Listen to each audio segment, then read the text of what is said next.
जर आपल्याला असा कच्चा माहिती संच दिला असेल, ज्यामध्ये अशा संख्या दिलेल्या आहेत, तर अशा प्रकारच्या माहिती संचाची सरासरी कशी काढायची आपल्याला माहिती आहे. आपण काय करतो, तर सगळ्या ज्या दिलेल्या संख्या आहेत किंवा जे निरीक्षणं आहेत, त्यांची बेरीज करतो आणि मग त्यांना आपण भाग देतो, किती निरीक्षण आहेत त्याने. इथे आपण 8 निरीक्षणं बघू शकतो किंवा 8 संख्या आहेत म्हणून आपण 8नी भाग दिला आणि तीच असते आपली सरासरी. आपण इथे बघू शकतो, की 2 ही संख्या 2 वेळा येते. तशाच प्रकारे 3 ही संख्या पण 2 वेळा येते. 4 पण 2 वेळा येते. तर अशा प्रकारच्या माहिती संचाची आपण वेगळ्या प्रकारे सरासरी काढू शकतो का? हे आपण बघूया. तर हाच माहिती संच आहे आणि इथे आपण आता निरीक्षण आणि वारंवारता या 2 गोष्टी बघणार आहोत. निरीक्षण म्हणजे काय? तर दिलेली संख्या आणि वारंवारता म्हणजे ती संख्या किती वेळा येते ते आपण लिहिणार आहोत. तर आपण अशा प्रकारे एक सारणी बघितली ज्याच्यामध्ये निरीक्षणं लिहिलेली आहेत. सर्व प्रकारची निरीक्षणं कोणती आहेत? तर 2 आहेत, 3 आहेत, 4 आहेत, 5 आहेत. अजून वेगळी कोणती संख्या नाही. तर इथे आपण 2, 3, 4, 5 लिहिलं आहे. आणि वारंवारता म्हणजे ती संख्या किती वेळा येते? तर या संचामध्ये 2 2 वेळा येतात. तसेच 3 सुद्धा 2 वेळा येतात. 4 सुद्धा 2 वेळा आणि 5 सुद्धा 2 वेळा. तर अशा प्रकारे जेव्हा आपण सारणीमध्ये निरीक्षण आणि वारंवारता लिहितो, तेव्हा सरासरी काढताना आपण काय करतो? तर ते निरीक्षण किती वेळा आलं, त्याच्याशी आपण त्याचा गुणाकार करतो. तर निरीक्षण आहे 2, ते 2 वेळा येतं म्हणून 2 गुणिले 2. तसंच 3 2 वेळा येतं म्हणून 3 गुणिले 2. अशा प्रकारे आपण बेरीज करतो. तर 2 गुणिले 2 अधिक 3 गुणिले 2 अधिक 4 गुणिले 2 अधिक 5 गुणिले 2. मग आपण त्याला भाग देतो 8नी. 8 म्हणजे काय? तर सर्व वारंवारतांची बेरीज.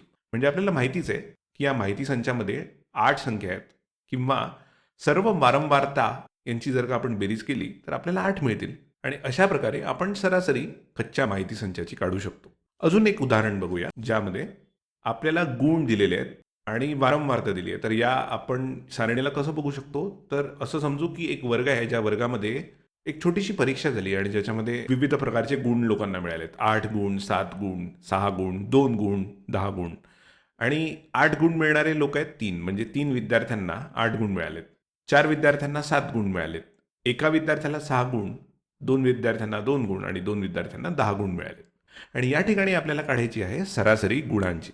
तर आपण या ठिकाणी सरासरी गुण कसे काढू शकतो? तर सरासरी गुण काढण्यासाठी आपल्याला किती गुण आहेत आणि ते किती लोकांना मिळालेत यांचा गुणाकार करायचा आहे. तर 8 गुणिले 3 अधिक 7 गुणिले 4 अधिक 6 गुणिले 1 अधिक 2 गुणिले 2 अधिक 10 गुणिले 2 म्हणजे आपल्याला संपूर्ण वर्गाला मिळून किती गुण मिळालेत हे आपल्याला इथे दिसेल. आणि आपण गुण आणि वारंवारता यांचा गुणाकार केला आणि सगळ्यांची बेरीज केली.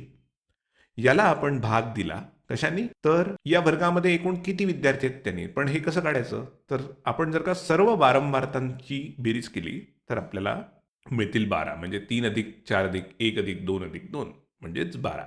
तर या ठिकाणी आपण सरासरी गुण लिहू शकतो कसे?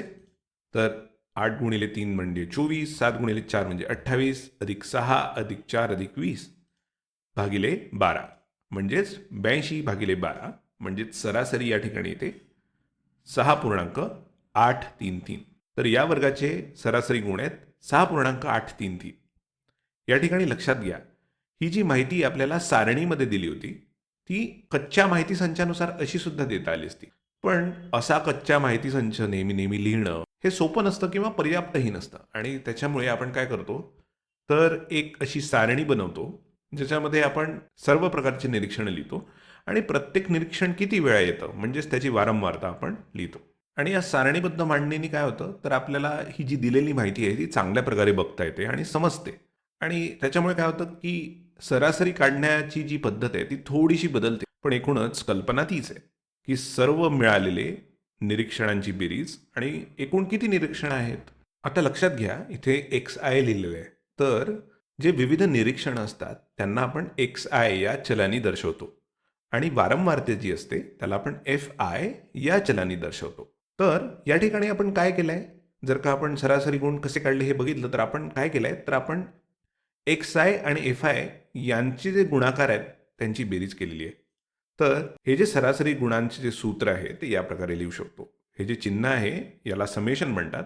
तर आपण लिहू शकतो समेशन FI XI म्हणजेच काय, तर FI आणि XI चा गुणाकार आणि अशा सर्व एफ आय एक्स आय यांची बेरीज. आता आय म्हणजे काय? आय हे 1, 2, 3, 4 असं असू शकतात. तर जर का आय 1 असेल तर एफ एफ 1 म्हणजे 3, एफ 2 म्हणजे 4, एफ 3 म्हणजे 2, एफ 3 म्हणजे 1.